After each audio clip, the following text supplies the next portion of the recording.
E aí galera que lê Gibi, tudo tranquilo com vocês? Sejam muito bem-vindos ao Eu Leio Gibi. O meu nome é João e o vídeo de hoje é para a gente conversar um pouquinho sobre as experiências de leitura do mês de abril. Quero partilhar com vocês algumas experiências de leitura que eu tive. Não foram lá muitas porque foi um mês aí meio complicado, atribulado, mas teve um pedacinho do mês, assim, digamos assim, da segunda quinzena para o final do mês que deu para ler algumas coisas e eu quero fazer essa partilha de leitura com vocês, valeu? Bom, antes porém, se você não é inscrito no canal, aproveite este momento lindo, se inscreva no canal, se inscrevendo no canal, você dá uma força muito grande para isso que você fala. E se você não tem o hábito de curtir os vídeos, curta os vídeos que curtiu nos vídeos, você também ajuda muito na divulgação do canal dentro do próprio YouTube. Além disso, se você for fazer suas compras online e quiser dar uma força para o canal, aí na descrição do vídeo tem uma série de links tipo para a Amazon, para o site da Panini, entre outros sites que comprando por meio desses links você dá uma força também bem expressiva aqui para o canal. Valeu pela força, valeu pelo apoio de vocês. Vamos então conversar sobre as leituras do mês de abril, começando por One Punch Man, número 22. Aqui nós vamos ver o Dotei, que é esse jovenzinho aqui da capa, que é um menino muito inteligente e que consegue aí fazer umas coisas bem diferenciadas por meio da tecnologia e mediante isso os heróis estão enfrentando as criaturas que por sua vez os heróis também têm por objetivo resgatar o filho daquele sujeito lá do alto escalão que comanda ali a associação dos heróis, até porque é um cara muito rico que põe dinheiro ali, aquela coisa toda. Então já tem algumas edições que eles estão em batalha tentando tirar essa criança lá do meio das garras das criaturas. E novamente o nosso querido Saitama aparece, sim, porque o Saitama não estava aparecendo muito nas histórias, né? Mas aqui, ele em metade da edição, o Saitama volta à ativa e ele consegue dar uma força para o Dotei, sem o Dotei necessariamente notar que o Saitama estava dando uma força para ele.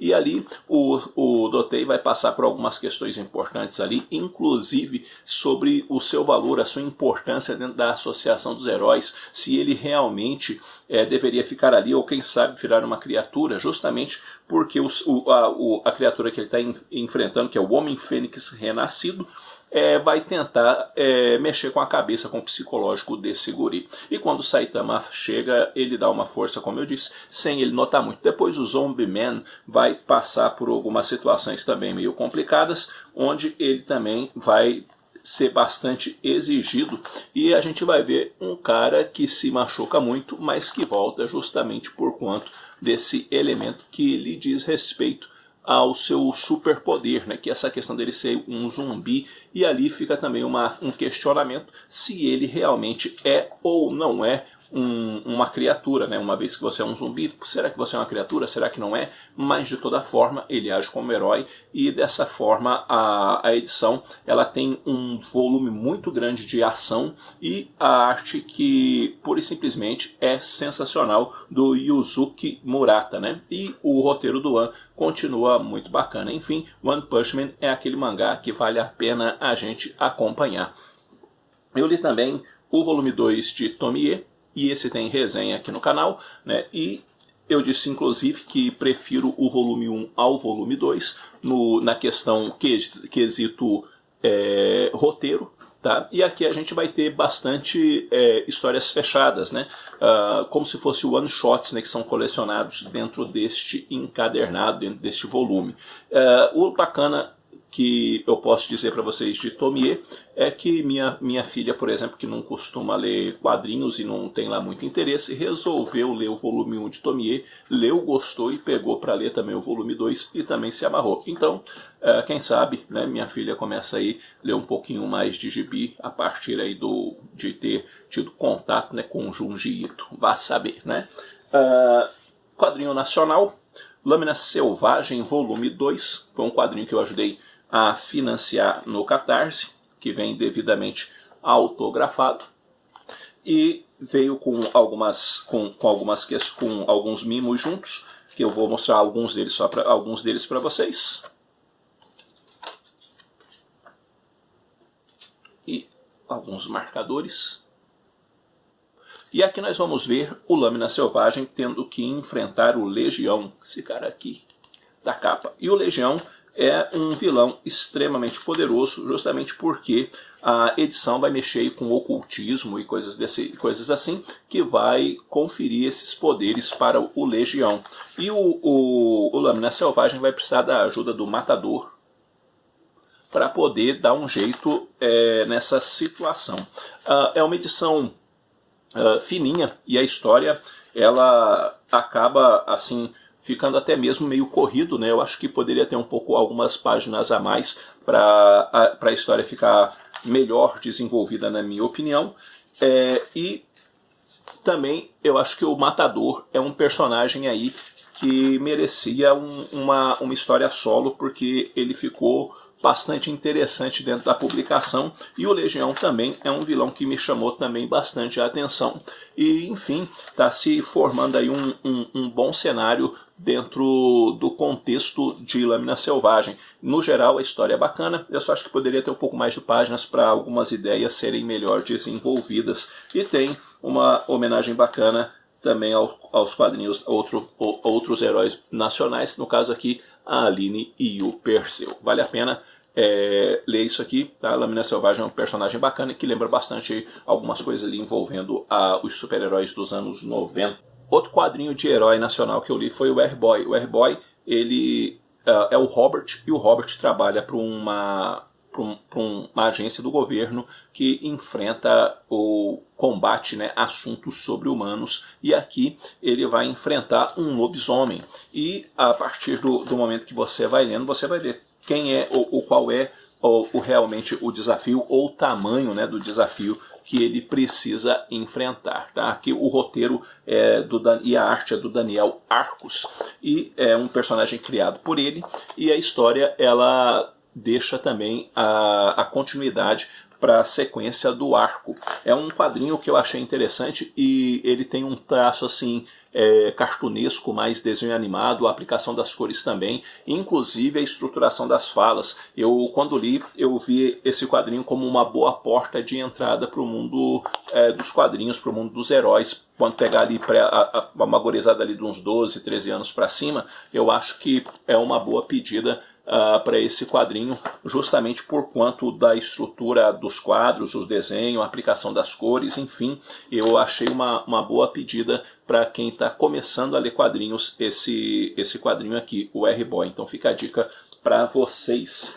DC, Lendas do Universo DC, a Liga da Justiça, esse é o volume 5, e aqui nós vamos ver, via de regra, os desdobramentos do que aconteceu no encadernado anterior. Abre a edição uma história com o Maxwell Lord, onde ele vai passar por algumas situações bem complicadas, e vai acontecer um negócio ali com ele, onde ele vai acabar recebendo superpoderes, ou seja, ele vai passar a ter um poder de influência muito grande, com contato mental e tudo mais com as pessoas.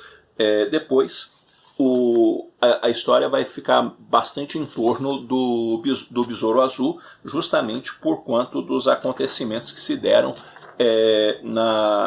no encadernado anterior, onde ele vai precisar receber ajuda psíquica para poder se libertar ali das sugestões que acabaram pegando ele e tudo mais, e a gente vai ver ali um desdobramento interessante da história. Além disso, a gente também vai ver uma reunião ali de muitos super-heróis para ver quem de repente pode ou não pode entrar para a Liga da Justiça, e além disso, o Gladiador Dourado junto com o Besouro Azul também vão meio que fazer ali um serviço freelance para ganhar uma grana a mais. Enfim, segue aquela atuada interessante, aquela atuada com sarcasmo e tudo mais, que faz parte desse momento da Liga da Justiça. Eu gosto, tem gente que não gosta, né? Mas particularmente eu gosto dessa fase. Tanto é que eu também li o volume 6 dessa mesma da Liga da Justiça, e aqui, além da história da Liga da Justiça da América, a gente vai ter a maioria do encadernado focado na Liga da Justiça Europa,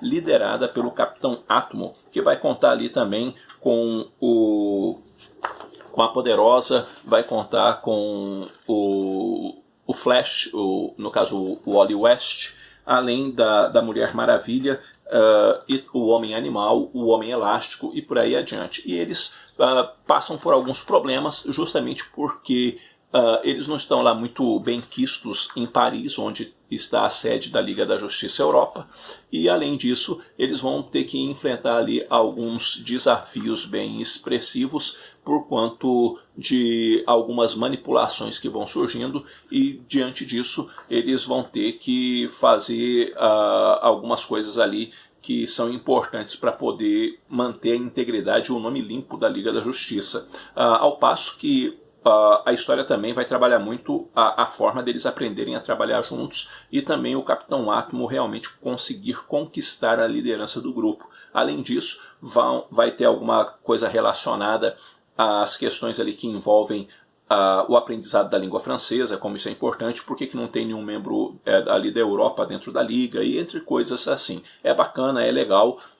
Não é uma edição, na minha opinião, extraordinária, mas é uma edição bacana, legal, que vale a pena também, na minha opinião, a leitura, até para quem nunca conhece, para quem não conhece a Liga da Justiça Europa, é uma boa pedida para poder conhecer, né? Vale dizer, né, que a Panini publicou até o volume 7, mas o volume 8 e o volume 9 estão também garantidos, estão passando inclusive por processo aí de tradução e logo devem chegar aí às bancas. Da Marvel eu li Guardiões da Galáxia volume 2, esse aqui são os Guardiões da Galáxia do Donny Cates, e a gente vai ter aqui uma história que vai marcar bastante o Rock Raccoon, porque o Rock vai estar numa situação ali bastante precária, praticamente muito doente, morrendo, e isso é bastante complicado por tudo que está se passando, e o vilão da história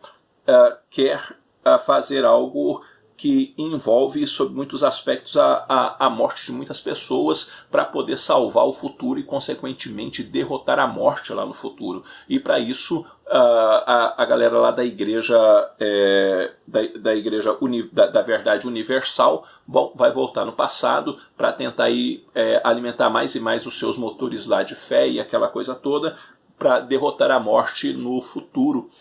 Mas, sim, eles vão enfrentar os Guardiões da Galáxia, que não querem deixar eles causarem o prejuízo que eles querem causar no presente, para poder ali, pura e simplesmente, derrotar a morte no futuro. Edição bacana, e o Donny Cates é aquele cara que sabe escrever super-herói, sabe? O Donny Cates sabe escrever super-herói, e isso é bacana aqui nessa edição, e aí no final vai mostrar como que dá para curar o Rock Raccoon, e é uma solução, na verdade, bem simples para poder ajudar esse membro importante dos Guardiões da Galáxia.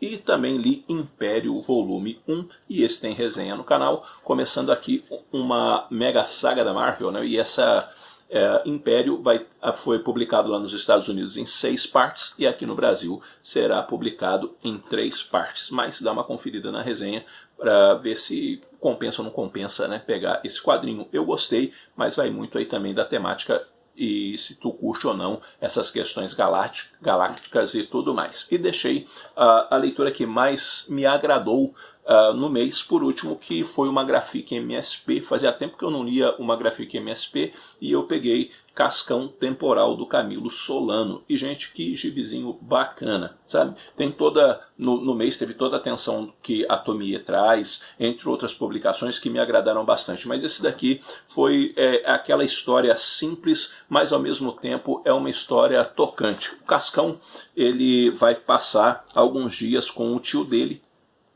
porque os pais do Cascão vão para um cruzeiro. Por óbvio, o Cascão não vai querer ir para esse cruzeiro, mas também ele fica meio assim de ir para a casa do tio dele, porque ele não simpatiza exatamente com o tio dele, tem pouca convivência com esse tio e tudo mais, e diante de todas essas circunstâncias, acaba então ele indo a contragosto para a casa desse tio, e para tristeza maior ainda do Cascão, o que acaba acontecendo? Um temporal que durará alguns dias, e para deixar mais bacana ainda a situação do Cascão, acaba a energia. E agora, o que o tio Gerson vai poder fazer para manter esse guri ocupado, para manter esse guri contente e tudo mais? Pois é, a história ela vai começar a se desenvolver a partir dessas questões e da proximidade que o Cascão vai começar a ter com esse tio dele, e ele descobrir que esse tio é muito mais bacana do que ele pensava e que a pouca convivência fazia ele ter uma visão errada do tio dele. E a história é assim, você começa a ler e você lê muito rápido porque é bacana, são assim, diálogos bem construídos, é um gibi que chama muita atenção porque ele lida muito bem com questões que tocam lá no fundo do coração e coisas desse tipo, sabe? Eu gostei muito do trabalho do Camilo Solano, e eu sou fã do Camilo Solano, mas o que ele fez aqui é digno de todos os elogios possíveis. Então, fica a dica para vocês aí de Cascão Temporal, gibi bom demais da conta. Bom, galera, é isso daí. Eu vou ficando por aqui. Eu espero que esse vídeo tenha tido alguma utilidade para vocês. E diz aí o que tu leu esse mês, no mês de abril, e o que tu tá lendo agora nesse começo de maio. Enfim, vamos conversar um pouquinho, porque conversar com vocês é sempre muito bom. Mas eu fico por aqui. Logo eu tô voltando com outro vídeo. Um abraço forte em todo mundo. Até a próxima.